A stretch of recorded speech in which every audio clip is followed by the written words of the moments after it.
minutos a las 0 horas de hoy comenzó a regir esta emergencia sanitaria en todo el país, producto también del calificativo de pandemia que recibió esta amenaza del coronavirus por parte de la Organización Mundial de la Salud. Damos la bienvenida en nuestros estudios al doctor Javier Martínez, gobernador de la provincia de La Azuay, con quien vamos a conocer mayores detalles sobre cómo en la práctica a los cuencanos, a los azuayos, nos afecta este nuevo estatus. Bienvenido, señor gobernador. Muy buenos días, muchísimas gracias. Siempre importante poder compartir con ustedes a través de Ondas Azuayas, Antena 1 y obviamente un saludo cordial a todos los ciudadanos que nos escuchan. ¿Qué es lo que empezó a suceder desde la medianoche de ayer, 0 horas de hoy? Sí, bueno, empezó ya prácticamente a regir desde las 0 horas del día de hoy, 13 de marzo. Empezaron a regir todas las medidas tomadas, medidas de prevención que se han dictado justamente con la finalidad de evitar una expansión masiva del coronavirus acá en nuestro país. En la ciudad de Cuenca, el día de ayer, nosotros activamos ya de forma permanente el COE provincial, esto con la finalidad de tomar acciones necesarias y decisiones oportunas en el caso de tener algún tipo de emergencia y específicamente si es que tuviésemos un caso confirmado de coronavirus. Es importante mencionar a la ciudadanía que acá en la provincia de La Azuay no tenemos hasta el momento ningún caso de coronavirus confirmado y tampoco tenemos casos sospechosos. Por el momento se están haciendo... Se hablaba, señor gobernador, de casos que estaban bajo observación en algún hospital aquí en la ciudad de Cuenca. Sí, estuvimos el caso de una señora que vino de Estados Unidos, que había presentado algunos síntomas por un cuadro respiratorio, pero se hizo los análisis, tuvimos el resultado ayer aproximadamente a las 11:30 de la mañana y los resultados fueron negativos. Entonces, por el momento no tenemos personas dentro del cerco epidemiológico acá en la provincia de La Azuay y obviamente estamos atentos. Ahora, señor gobernador, uno de los temas que preocupa y que preocupó el día de ayer es ese traslado masivo a abastecerse también de forma masiva en los distintos centros de abasto, comisariatos especialmente. Cuando se hace un llamado a que la gente no se aglomere, pudimos observar grandes cantidades de gente, y no solamente en los comisariatos, también en los lugares en los que se comercializa y se expende el gas de uso doméstico. Por ejemplo, en la Loja y Don Bosco ayer no había menos de unas 3 cuadras de gente con 1, 2, hasta 3 tanques de gas buscando abastecerse. ¿Cómo se ha avanzado en estos controles? Dialogamos hace un momento con el señor intendente y yo le consultaba precisamente si es que existe la posibilidad de prohibir, si no se puede dar paso a aglomeraciones de gente, pues en estos centros tampoco debería haber 200, 300 personas comprando productos. Sí, bueno, ahí un poco es también apelar a la responsabilidad de la ciudadanía. En realidad, bajo ninguna circunstancia se ha establecido un desabastecimiento de productos de primera necesidad, ni de combustibles, y mucho menos de gas de uso doméstico. Esta sobredemanda que se genera al acudir masivamente a las distribuidoras de gas, obviamente nos va a generar un desabastecimiento de la distribuidora, porque no tiene la capacidad total para vender esa cantidad de cilindros en un solo día. Nosotros estamos normalmente, se ha coordinado también con las envasadoras de gas acá en la ciudad de Cuenca, la base está acá en la ciudad de Cuenca, justamente tienen producto, cuentan con el producto. Obviamente es un proceso de envasado que se va dando de forma diaria. Recordemos que aproximadamente son entre 11,000 y 12,000 tanques de gas que se envasan diariamente acá en la ciudad de Cuenca, y eso sirve para una distribución a nivel de La Azuay, a nivel de Cañar y parte de Morona, Santiago. La producción está completamente normal. Una de las condiciones ha sido que el sector productivo a nivel nacional no se paralice, más bien hacer un llamado a la calma calma a la ciudadanía, se ha coordinado incluso con algunas empresas, con dueños de algunas empresas, nos han indicado que están completamente abastecidos de productos, pero si es que tenemos este tipo de aglomeraciones, pues obviamente en algún momento del día va a provocarse desabastecimiento hasta que nuevamente se pueda reabastecer estos diferentes locales, ¿no? Supermercados, farmacias, los mismos mercados. Más bien se están tomando ciertas medidas. Hemos tenido apoyo de las empresas privadas dueñas de estos locales, y nos han indicado que han tomado la decisión justamente de ampliar el horario de atención. El día de ayer, por ejemplo, atendieron 1 hora más de lo que estaba previsto normalmente en sus horarios de atención.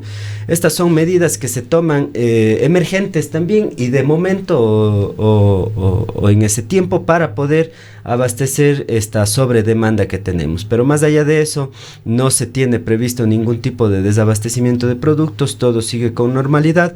Lo que sí se suspenden clases, se suspenden todo lo que son eventos de concurrencia masiva, tomando en cuenta que esto puede provocar o producir situaciones bastante complicadas. Señor gobernador, en las resoluciones se hablaba de que la suspensión de clases del documento que salió de la mesa el día de ayer sería por un lapso de 14 días, que es, digamos, la cuarentena que se ha previsto en el marco de el posible contagio de este virus. Pero esto podría extenderse, es decir, no es una decisión tomada ya, sino que estaría sujeta a la situación del país, a la emergencia sanitaria.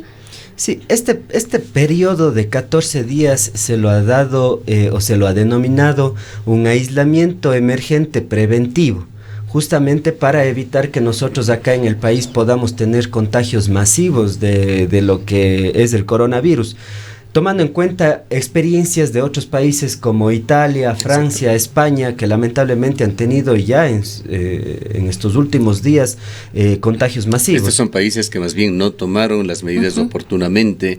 En el otro extremo están la China, que es en donde se originó, está Corea del Sur, está en Singapur, que son los países que tomaron drásticas medidas, muy drásticas y ante el tamaño de la emergencia, pero que están demostrando en las cifras que se están controlando. La última cifra para la China es de 8 casos, contrastado con aproximadamente 3.000, 3.500 que se daban diariamente. Es decir, aparentemente se va controlando esta situación, pero allí existe un elemento común. Se suspendieron las clases en todos los establecimientos y las reuniones masivas en general. Es decir, estas medidas drásticas dan resultado, no medidas a medias. Así es. Son necesarias para evitar el contagio masivo. Más bien, ahí es importante recalcar a la ciudadanía que el contagio de este tipo de virus se da básicamente en el contacto que se tiene con personas, ¿no? Se habla de que personas que están a 2 metros de distancia pueden generar este contagio. También cuando se tiene un contacto muy cercano, al estrechar la mano, al saludarse con besos. Lamentablemente son costumbres que nosotros hemos venido manejando, pero para poder evitar este tipo de situaciones yo creo que debemos cambiar. En esta época complicada que nos ha tocado vivir, pues hay que cambiar un poquito esas costumbres que nosotros tenemos. La presencia de ciudadanos en forma masiva para abastecerse de gas o en los supermercados, que se evidenció ya ayer en la ciudad de Cuenca, señor gobernador, obedecen también a la desconfianza que existe. Y vamos a observar datos de la encuesta Click Report, que da cuenta del comportamiento de los ecuatorianos.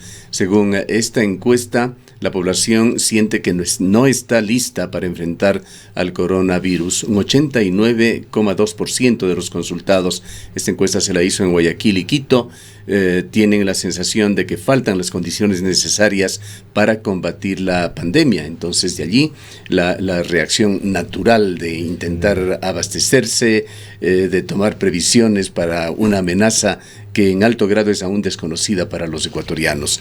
¿Cómo combatir esta situación? Y quizás a eso sumar que esta desconfianza probablemente viene de las propias actuaciones del gobierno. Mientras la ministra Romo y la ministra Kremer daban una rueda de prensa anunciando todas las medidas en la emergencia sanitaria, un evento masivo del gobierno se realizaba de forma paralela aquí en la ciudad de Cuenca, además con la presencia de adultos mayores, que es la población más vulnerable.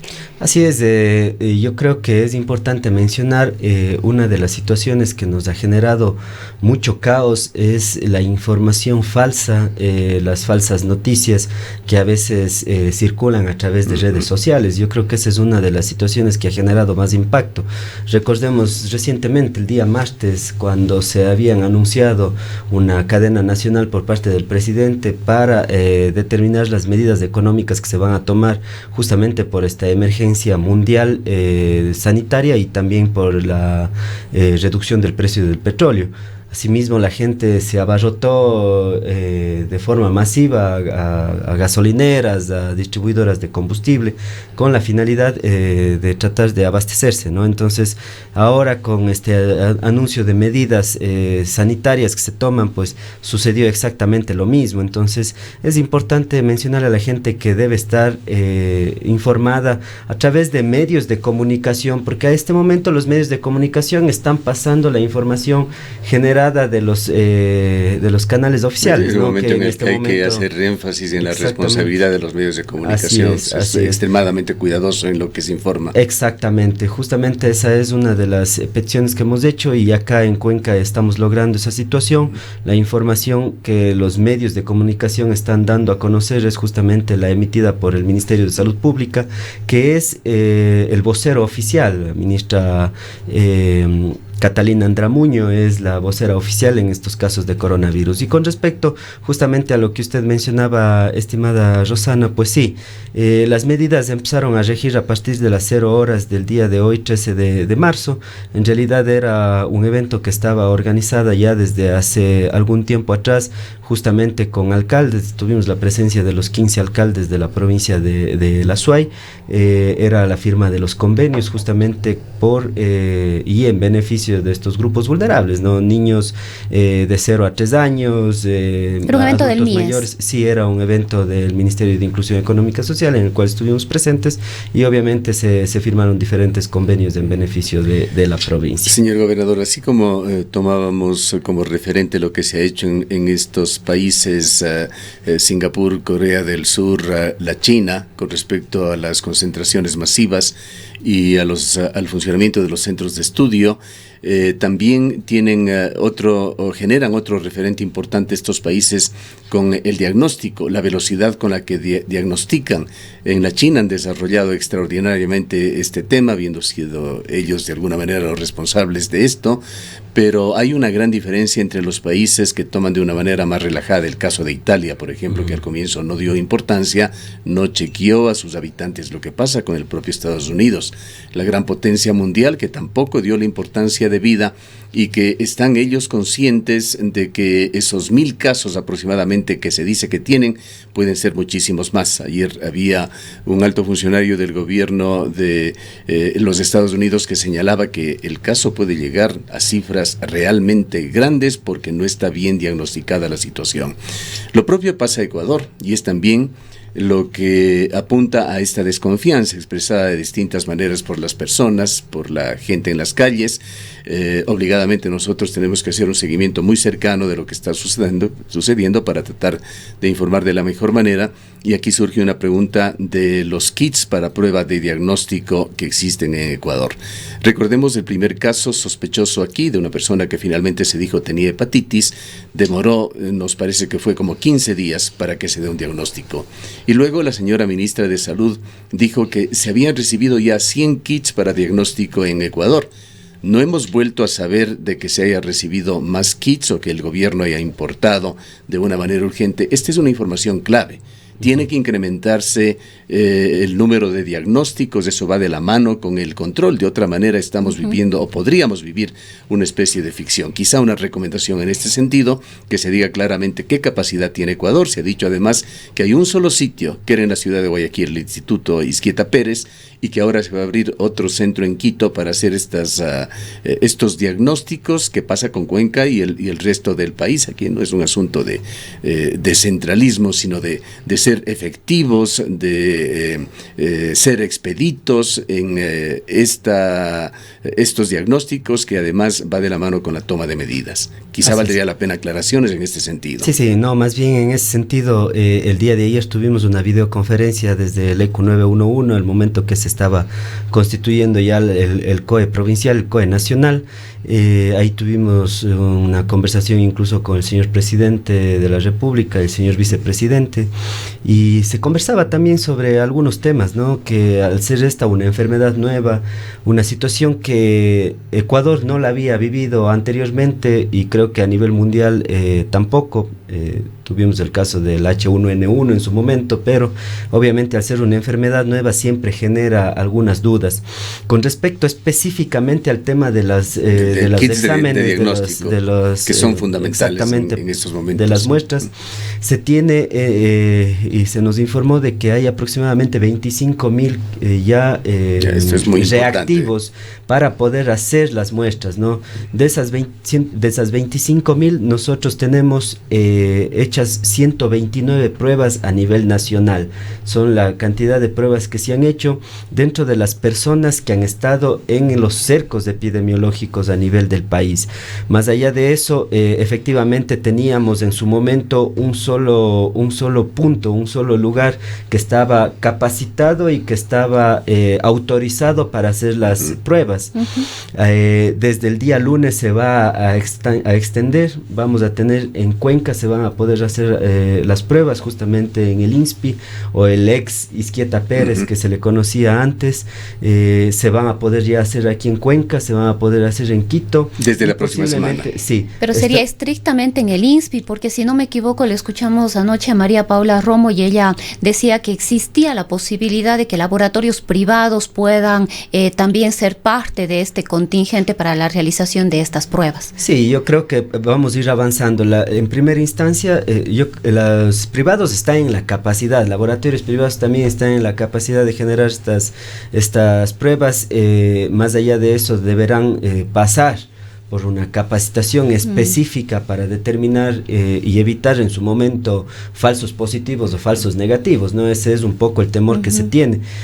Más bien lo que se ha hecho es capacitar a estos centros que tenemos a nivel nacional. Se ha establecido por regiones. En Guayaquil es uno, en Cuenca es otro punto, va a ser otro punto desde el día lunes para toda la región del Austro, y Quito, lo que es toda la parte del norte del país. La intención y lo que hemos venido teniendo hasta ahora, aproximadamente la respuesta es de máximo 48 horas, ya se tenían los resultados. Obviamente con esta disposición, al tener ya diferentes centros donde podamos hacer los exámenes, este tiempo se reduciría, reduciría ostensiblemente para la entrega de los resultados. Con el tema de los privados, obviamente deberán recibir la capacitación necesaria por parte de la Organización Panamericana de la Salud para que también puedan hacer hay otra preocupación y reclamo que se ha puesto por parte de científicos ecuatorianos de las universidades, que tienen muchos expertos en epidemiología y concretamente en microbiología, en virus, que dicen que en Ecuador no se puede hacer las investigaciones que están haciéndose en todos los otros países, en Chile. Hubo logros en México también de científicos justamente de las universidades que han secuenciado el genoma del coronavirus, sobre el cual se conoce muy poco. Además se teme de que pueda seguir teniendo mutaciones y reclaman que en Ecuador deben darse las facilidades. Señalan que para hacer investigación en este tema tendrían que superar trámites que irían más allá de los 6 meses. Quizá vale la pena que estas consideraciones se las haga en forma urgente para poner en funcionamiento todo ese importante equipo humano de científicos, toda la capacidad que tienen también las universidades, los centros de investigación ecuatorianos para aportar en este tema. Sí, yo creo que esto vamos a ir avanzando. Se va a generar en su momento la necesidad de que podamos también ya hacer la investigación acá en nuestro país con respecto a este virus. No se conoce mucho, se conoce lo que hemos venido manejando de los protocolos con la Organización Mundial de la Salud. indicando cuáles son los periodos de incubación y obviamente temas para poder prevenir contagios masivos, pero más allá de eso sí va a ser muy importante que nosotros podamos generar investigación propia acá en nuestro país. Otro de los temas que pudimos leer, hemos podido revisar en estos últimos días es la situación de las personas que están obligadas a estar en cuarentena, es decir, quienes han estado en el cerco epidemiológico de los casos que ya se han confirmado, de los 2 casos, además de la persona extranjera que llegó a Sucumbíos y de la persona de España, pero decían que si no fuera por sus amigos o por parientes, como están obligados a estar ahí, el Estado no ha tenido, digamos, una consideración de atender sus necesidades esenciales de alimentación, de poder acceder a otro tipo de productos. Había esas quejas de parte de personas que decían, no podemos salir, obviamente debe ser así, sin embargo no ha habido una respuesta, en este caso del gobierno, para brindarle la atención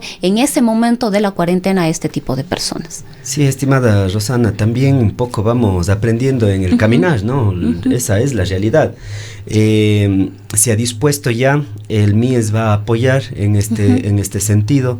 El MIES de este momento cuenta con aproximadamente 3.000 kits alimenticios ya para poder otorgar a las personas que entren en periodos de aislamiento. O aislamiento. Sí, de aislamiento, exactamente.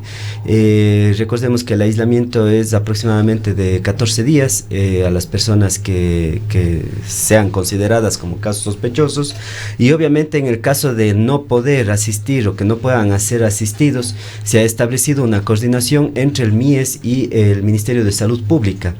El MIES va a otorgar estos kits, pero quienes van a ser los encargados de realizar la entrega directa al paciente, digámoslo así, van a ser los médicos que están a cargo del cuidado del paciente. Obviamente, como los médicos ya conocen y saben los protocolos de cómo deben ir vestidos, las protecciones que deben usar, van a ser quienes entreguen estos kits alimenticios a las personas que se encuentran en este estado de aislamiento. Es la coordinación que se dio el día de ayer, justamente en la reunión que se mantuvo en los ECU 911 a nivel de todo el país, para que podamos generar este apoyo a las personas que entren en estado de aislamiento. Ahora también respecto del 171, que es el teléfono de contacto que se ha puesto precisamente para que las personas que tengan inquietudes o dudas sobre la enfermedad puedan comunicarse. Le voy a contar un caso específico. Una persona que estuvo recientemente fuera del país, precisamente había sido notificada de que se ponga en contacto con el 171. Sí. Con el 171, esto hace ya una semana, pero precisamente ella se pone en contacto con el 171 y le dice que le van a dar una cita para los primeros días de abril.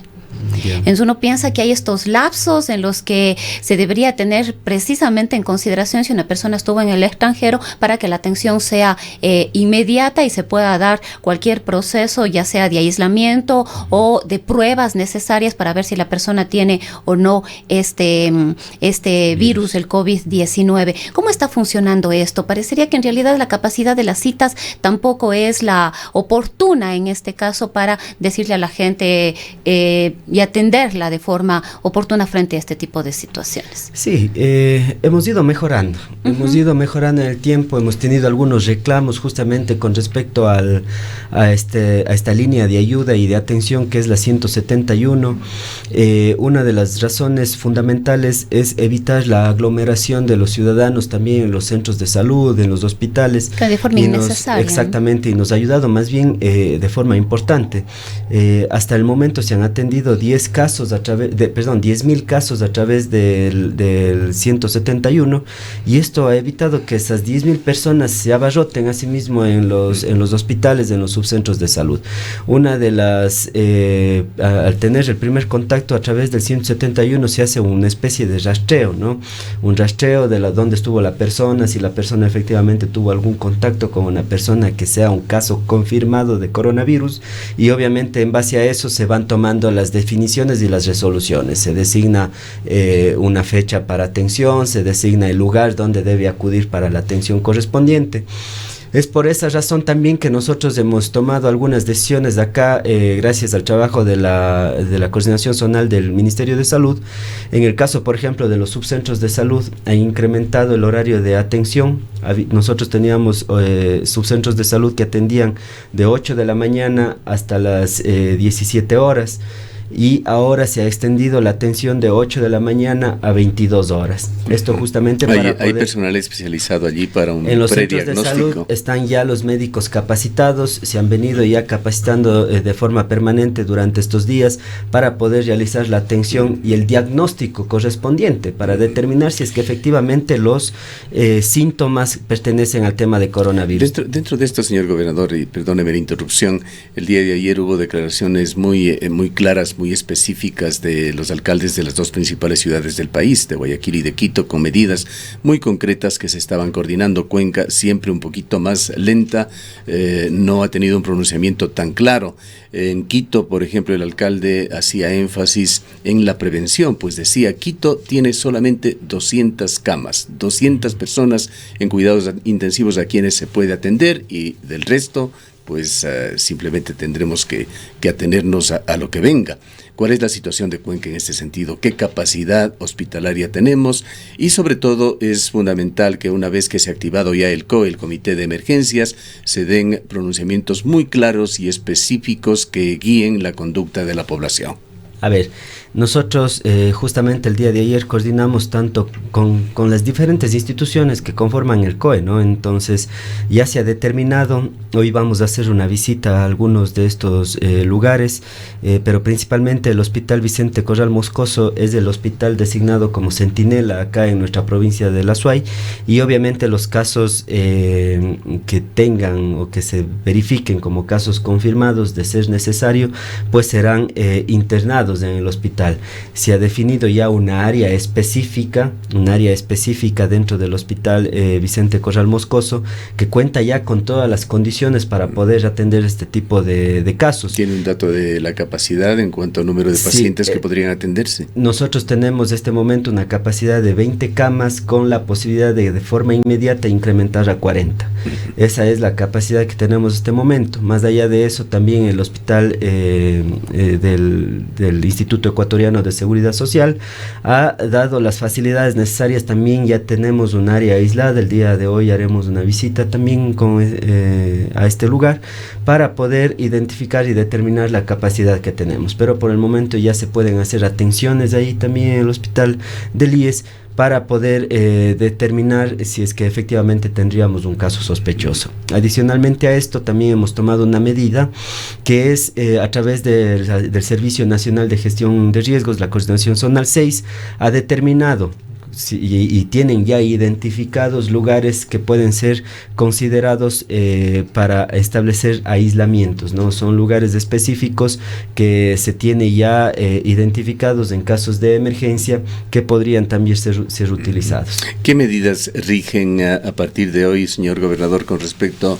al aeropuerto de la ciudad de Cuenca, a la terminal terrestre, al transporte público en general, al funcionamiento de bares, discotecas, centros de diversión? ¿Cuáles son las medidas vigentes? A ver, en el caso del aeropuerto de la ciudad de Cuenca, a pesar de no ser un aeropuerto internacional, se están tomando ya medidas de prevención al ingreso de todos los pasajeros de los diferentes vuelos nacionales que se tiene. Se están haciendo chequeos por parte de personal del Ministerio de Salud Pública.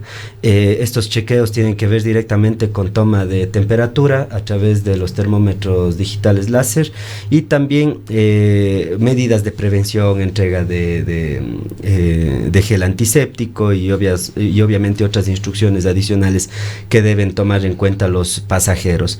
En lo que es terminal terrestre, lamentablemente por la dinámica del terminal terrestre no se puede realizar este tipo de acciones, pero lo que se está trabajando ahí, y gracias también al apoyo de la Agencia Nacional de Tránsito o ANT, se ha coordinado ya la desinfección de las unidades de transporte público. ¿Sí va a ser 2 veces al día? ¿Cómo se va a hacer el tema de la desinfección? Se está programando ese tema, se estaba haciendo una vez al día. Desde desde el día de ayer se dio inicio a este tema, se está haciendo una vez al día, vamos a coordinar con el Ministerio de Salud Pública para poder realizarlo por lo menos 2 veces al día, el momento de ingreso de los buses y obviamente cuando llegan ya después de su recorrido, ¿no? El ingreso para salir con pasajeros y el momento de la salida cuando ya dejan los pasajeros en el terminal terrestre. A esto también se ha sumado el municipio de la ciudad de Cuenca. Tenemos entendido que también están trabajando con la Cámara de Transporte de Cuenca para lo que son unidades urbanas. También van a hacer el mismo proceso de desinfección para poder mantener de alguna manera o evitar alguna manera de contaminación dentro de las unidades de transporte. Este es el trabajo que se está realizando en lo que son transporte público principalmente. ¿Y lo que es restaurantes? Lo que es restaurantes, la medida ha sido definida justamente por parte del Ministerio de Gobierno. Se ha prohibido el funcionamiento durante estos 14 días de lo que son bares y discotecas. Bares y discotecas, sí. Restaurantes pueden seguir dando su servicio. Los restaurantes pueden seguir dando su servicio. Tomemos en cuenta la dinámica o la modalidad que se tiene dentro de los bares y las discotecas. Aglomera mayor cantidad de gente y por lo general se tiene un son contacto espacios muy cerrados también, ¿no? Espacios muy cerrados y que pueden ser unos focos de contaminación a nivel de cada uno de los territorios. Aquí pedir y solicitar la comprensión de la gente, ¿no? Son situaciones de emergencia que nosotros, son medidas que tomamos para poder prevenir situaciones como las que se viven en otros países y fundamentalmente pues aquí dependemos mucho de la responsabilidad de la ciudadanía. Si es que nosotros somos conscientes y evitamos acudir a estos lugares, pues vamos a poder combatir juntos como país este tema, esta pandemia del coronavirus. Caso contrario, pues si es que no somos responsables con nuestros actos, pues podríamos caer en una situación grave como país. La ministra Romo se refirió también a las reuniones de carácter religioso de la Iglesia Católica y de otras iglesias. De alguna manera dejó esto de una forma discrecional para que actúe la gente, actúen las propias iglesias, pero estos podrían convertirse en importantes factores para que se disemine el virus, ¿no? Se ha reconsiderado este tema, quizá extendiendo la prohibición a estas reuniones masivas. Así es, yo considero, y ahí también nuevamente esto recae en la responsabilidad de cada uno de las instituciones o de las personas que manejan los diferentes cultos y todas las religiones que se manejan acá en el país. Deben tomar en cuenta que la concentración de personas en estos lugares también pueden generar contagios masivos. Recordemos que vienen las celebraciones de Semana Santa, también podría no haberse superado aún la emergencia para ese momento. Así es, yo creo que se debe hacer un análisis con respecto a estos temas y no se ha dado una prohibición expresa, pero sí se ha conminado a las personas que manejan los diferentes cultos a que se tome conciencia y que se evite realizar este tipo de eventos, ¿no? Al menos por estos 14 días que estamos en un periodo de aislamiento de emergencia preventivo. Es importante y se va a realizar un comunicado, a pesar de que la disposición es que los eventos con un aforo menor a 250 personas se pueden realizar. Este es otro punto que vale la pena aclarar. Ayer la ministra en la rueda de prensa habló de 1,000 personas, que es lo que se consideraba masivo. ¿Se ha reconsiderado esta cifra? Se ha reconsiderado esta cifra y desde el Ministerio de Gobierno pues tenemos ya el comunicado oficial de las medidas que se han tomado y se habla específicamente de que está prohibido por completo realizar actividades de afluencia masiva de gente con capacidad mayor a 250 personas. En aquellos casos que tenga un aforo de menos de 250 personas, se ha establecido que los organizadores deben tomar en cuenta que las personas que asistan a estos eventos estén a una distancia mayor a 2 metros y que los organizadores también deben entregar tener mascarillas y gel antiséptico a cada una de las personas que asistan. Esas son las condiciones que se han establecido. Un dato final, señor gobernador, que podría venir conjuntamente con cualquier otra recomendación. Muchas inquietudes quedarán flotando, sin duda. ¿Cómo una persona que tenga cualquier inquietud relacionada con este tema específico del coronavirus puede obtener información en la ciudad de Cuenca? A ver, nosotros estamos atentos a través de nuestras redes sociales de la Gobernación de la SUAY para poder solventar cualquier duda que se pueda presentar con respecto al coronavirus, al estar en un estado de emergencia sanitaria y también al estar activado el COE. Las instituciones públicas tienen habilitadas todas sus redes sociales para poder solventar cualquier tipo de información. ¿Cuál sería específicamente la cuenta o las cuentas a las cuales la gente debería dirigirse con inquietudes concretas? Principalmente a las cuentas de Twitter de la Gobernación de la SUAY, que es donde que normalmente y de forma permanente estamos nosotros dando la información. Ya, usted ofrece también respuestas inmediatas. Sí, se está dando. Tal vez el 171 o el 171 es solamente para temas, digamos, ya relacionados solo con la medicina y la salud, o también se está otorgando otro tipo de información a través de esta también línea. El 171 es una de las líneas que se puede utilizar para poder solventar cualquier caso de consulta, ¿no? Una consulta con respecto, obviamente, al tema de coronavirus, ¿no? Esas yo creo que son importantes mencionar. La 171 es justamente o específicamente se habilitó para poder resolver casos que tengan relación con el coronavirus. En temas ya específicos, por ejemplo, de permisos, de autorizaciones para poder realizar eventos públicos, todos, absolutamente todos, están suspendidos desde el día de hoy a las 0 horas. O sea, ya ni preguntan. Sí, o sea, es esa la... Sí, valga la aclaración, estimada Rosana, es preferible ya no hacerlo porque está suspendido. Incluso tenemos la disposición de que eventos que hayan sido autorizados con anterioridad y que se vayan a ejecutar en estos 14 días, van a quedar sin efecto a través de resolución por parte de las intendencias a nivel nacional. Otra situación también en el caso de actividades deportivas, y esa es una de las determinaciones por parte del Ministerio de Gobierno, las actividades se pueden ejecutar pero sin público. Hay suspensiones ya de importantes eventos deportivos que se han hecho, incluyendo en esto las eliminatorias al Mundial que estaban previstas para fines de este mes. A nivel mundial tenemos incluso casos de jugadores profesionales que están contagiados con el coronavirus, y es por eso que en muchos países se ha definido ya más bien suspender por completo las actividades. En este momento, hasta el día de hoy, se ha establecido en el país que pueden darse estos eventos deportivos pero sin la presencia de público, hasta nueva orden o nuevo aviso, dependiendo de cómo se vayan dando las situaciones. Bien, gracias señor gobernador por su presencia. Creo que ha sido muy útil para quienes le han podido escuchar en esta situación, este nuevo estatus que vive la ciudad de Cuenca y todo el país ante la emergencia del coronavirus. A ustedes muchas gracias. Han escuchado al doctor Javier Martínez, gobernador de la provincia de La Suaira.